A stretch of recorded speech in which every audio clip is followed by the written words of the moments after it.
दारुल उलूम देवबंद के रुकन शूरा और मेंबर ऑफ पार्लियामेंट हजरत मौलाना बदरुद्दीन अजमल साहब दामद बरकातुहुम ने स्कॉलरशिप का मसला पार्लियामेंट हाउस में बड़े जोरदार और दमदार तरीके पर उठाया। आप भी सुनिए। मुसलमानों को शिक्षा देना चाहते हैं, सबका विकास, सबका साथ और सबका सम्मान देना चाहते हैं, लेकिन इससे पहले की गवर्नमेंट ने माइनॉरिटी के फंड के अंदर तकरीबन सरकार ने खत्म कर दिया। ये क्या जुल्म है मैडम, कैसे ही अच्छा आगे बढ़ेंगे।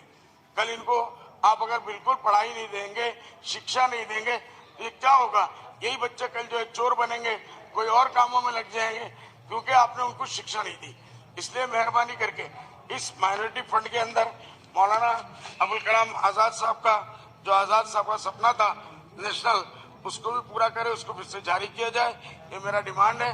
और स्कॉलरशिप जो बंद हो गया उसको इमीडिएटली चालू किया जाए, ताकि ये बच्चे भी मेन स्ट्रीम के अंदर आए और पढ़े, कॉलेजों में, यूनिवर्सिटी में जाए और रिसर्च के अंदर आगे बढ़े। नंबर 3 मैडम, ये हमारे आसाम में इस वक्त